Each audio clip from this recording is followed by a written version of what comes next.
Am I the a-hole for demanding to check my brother's girlfriend's bags before they leave my house?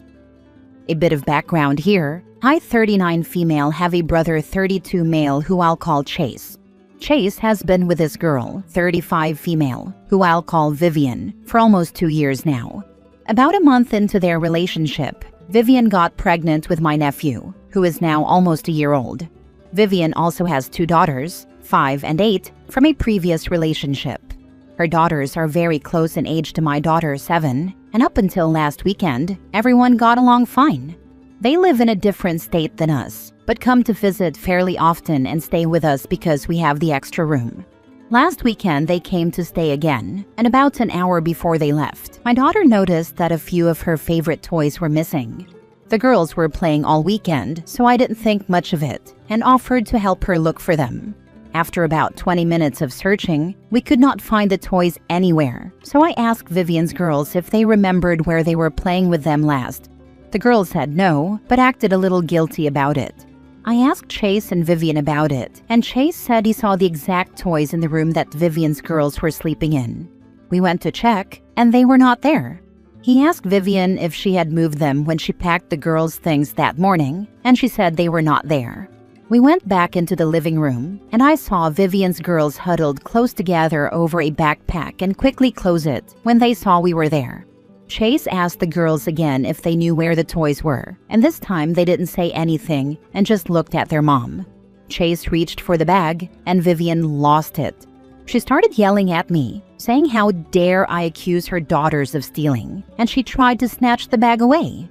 Chase opened it, and there were the missing toys, plus a few more. I was absolutely furious. I told her I wanted to see what else she had and demanded she open the 2 suitcases. She said that was an invasion of her privacy and tried to take them and leave. Chase stopped her and made her open them. She had taken several tops, a few skirts and dresses, and a brand new pair of Nikes that belonged to my daughter. I took everything back and told her she and her girls were not allowed back into my home. I have since received several texts from her and a few unknown numbers, telling me I embarrassed her and upset her girls because they were promised the items. Chase is upset with her, but said I was too mean to her in front of everyone, and that I could have handled the situation more privately. I do feel awful that her girls left crying, but am I the a-hole for how I handled the situation? Edited to add answers to a few questions I keep getting. I'm not sure who promised the girls the items. She wouldn't elaborate, but I'm assuming it was her. She wanted me to pull her aside into a different room away from Chase and the kids to talk the situation out.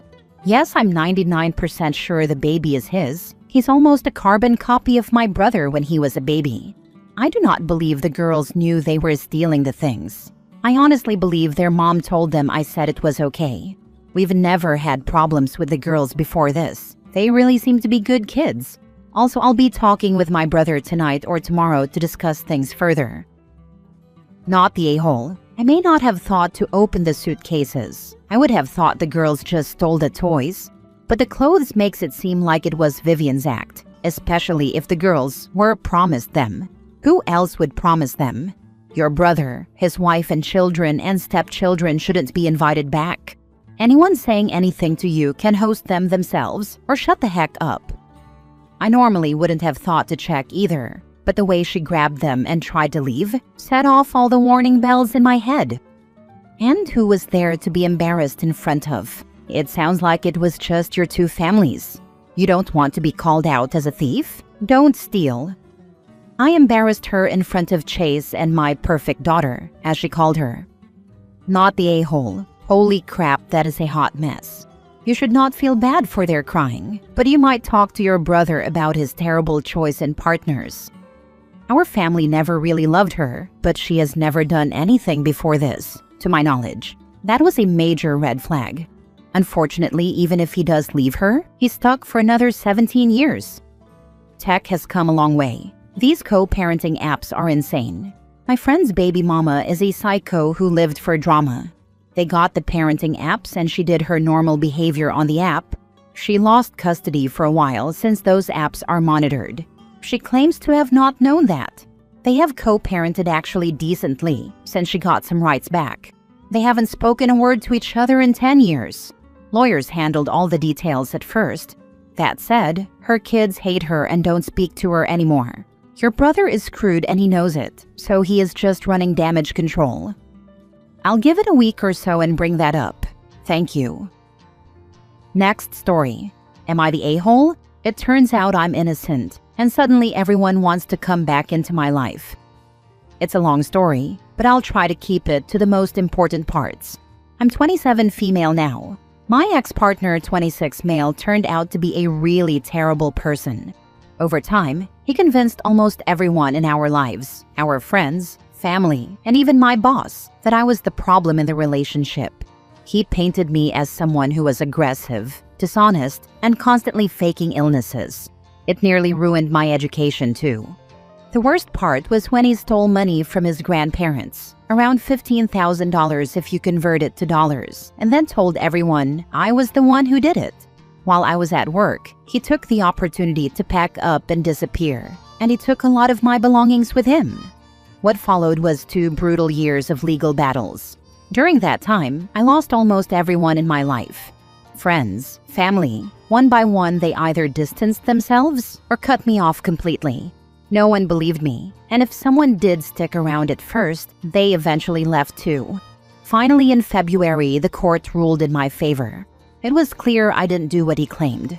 The whole version of events he told people fell apart under scrutiny. As a side note, it also came out that he had been cheating on me for years throughout our 9-year relationship, and right after he was done with me, he tried to do the same thing to my best friend. After the verdict, some of those same people who had cut me off suddenly started reaching out again, acting like nothing had ever happened. There were no apologies, no acknowledgement of what I went through. They just tried to slip back into my life like those 2 years hadn't existed. At first, I felt strong and confident in setting boundaries. I turned them away. But last week, I had a therapy session that made me question everything. My therapist told me I should try to see it from their perspective, that they were hurt too and believed in something different, that maybe I should give them space to explain. Now I don't know how to feel. On one hand, I think it's really unfair to excuse what they did just because they were misled. But on the other hand, I keep wondering what I would have done if the roles were reversed. Part of me feels like my therapist missed the mark, and maybe I need a new one. But another part of me is stuck in this loop of guilt and doubt. I don't know what the right move is anymore. You need a therapist who isn't on his high freaking horse. You got through the most difficult 2 years without the a-holes who abandoned you. You can get through life without them. Or you can tell them to apologize and move on, not the a-hole. Trying to act like nothing happened and it's all good is BS. There needs to be an apology, an admission of wrongdoing, of not believing or supporting OP during this arduous process.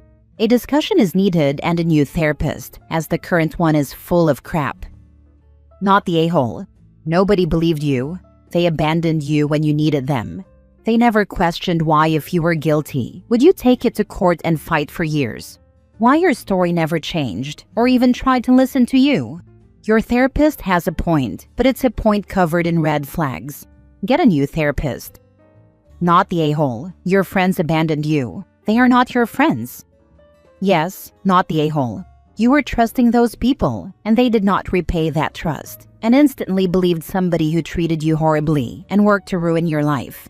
They do not deserve your attention and are no longer friends. Next story. Am I the a-hole for getting a disabled lady charged?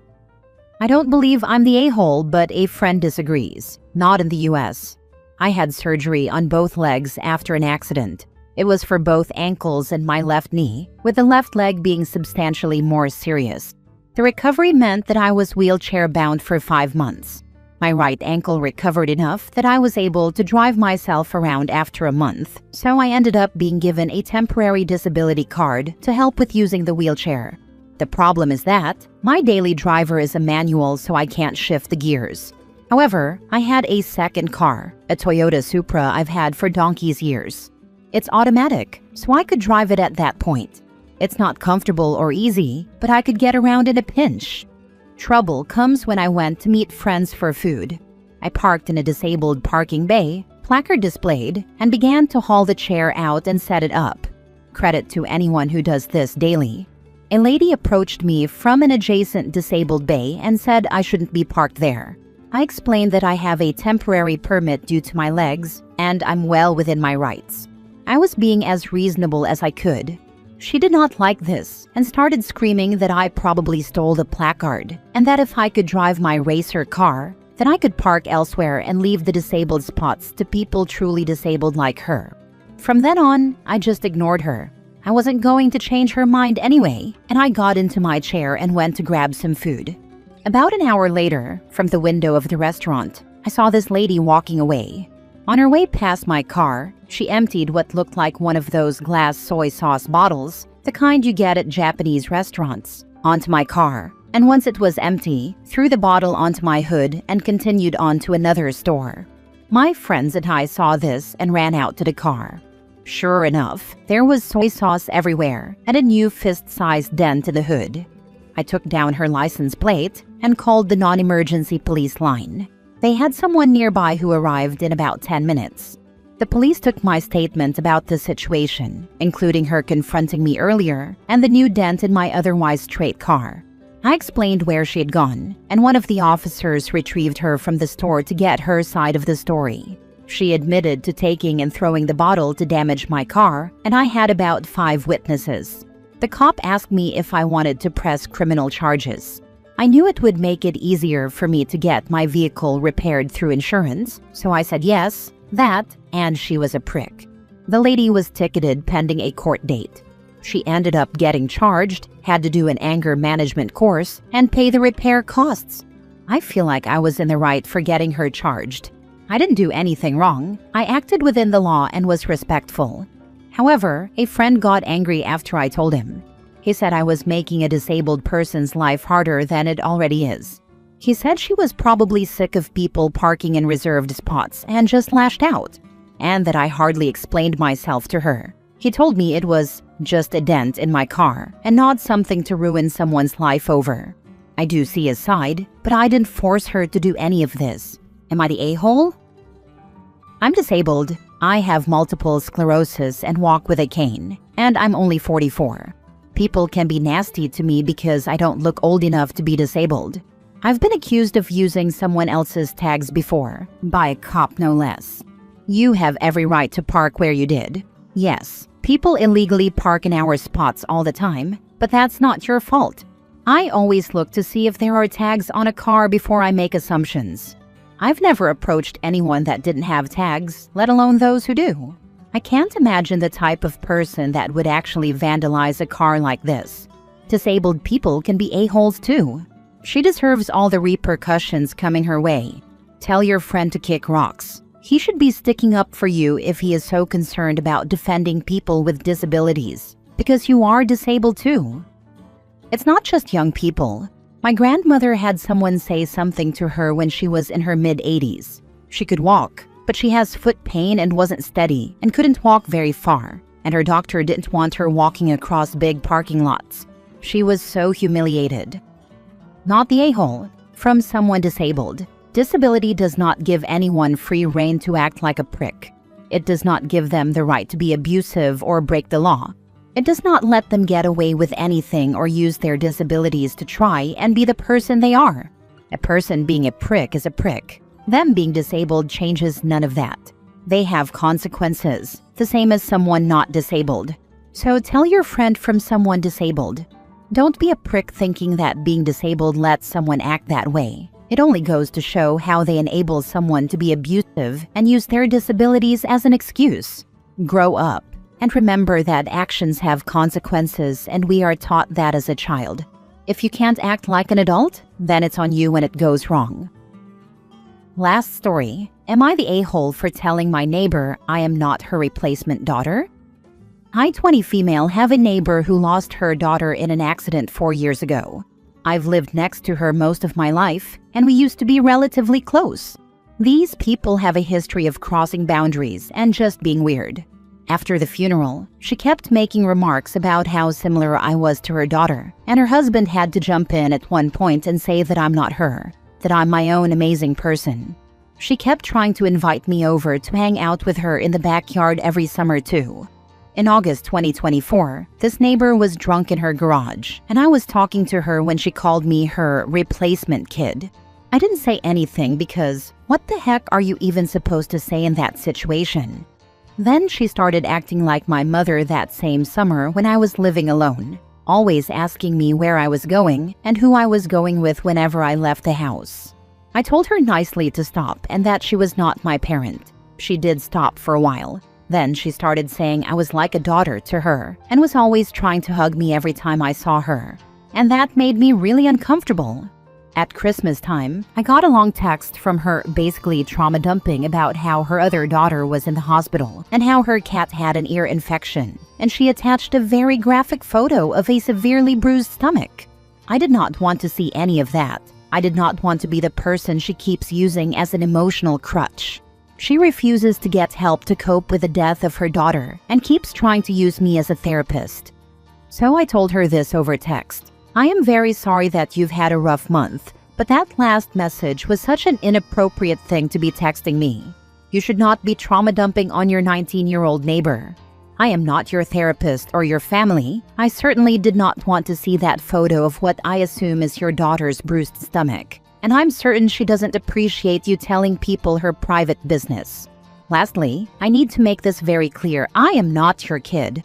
There is no our beautiful girl. I am not your daughter. And it has been making me and my parents very uncomfortable every time you've said that. I am not your replacement daughter, no matter how much you want me to be. The fact that you actually said that to me one night was insane. Wishing you a better new year. I heard nothing back from her until yesterday, when she decided it was a good idea to flip me off and stare me down as I was getting into my car with my friend. We were confused but left it alone because whatever. But when we came home, she started yelling, "Douchebag!" at me and screaming about how I would never be like her dead daughter and how much better than me she was. Should I have called the cops for harassment? Should I just ignore her? She's obviously very hurt that I kicked out the emotional crutch she had been using me as, and I do feel bad for her. But I will not allow her to keep using me as a therapist and making me uncomfortable.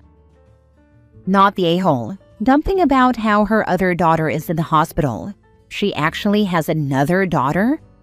Yep, she has a second daughter who gets overlooked and forgotten by her own mother because she is so obsessed in finding her dead daughter in everything. Look, I'm going to give you not the a-hole here OP because your message was neutral enough to be civil. But the question needs to be asked here. Where is her husband in all of this? He was able to recognize her inappropriate comments at the funeral. Has he said nothing, done nothing all this time? Block her number, ignore her, but talk to her husband if you get a chance about how inappropriate things have gotten and why you had to send that message, just so he understands the fallout he's going to live through. I would not encourage a 20-year-old female to talk to a grieving older man who is already ignoring his wife's continuing bad behavior. It's not her job, not her responsibility, and could make the situation much worse. It's very unlikely to do any good. Honestly, it's better to stay distant. People like that don't want help. They want enablers, and you said no.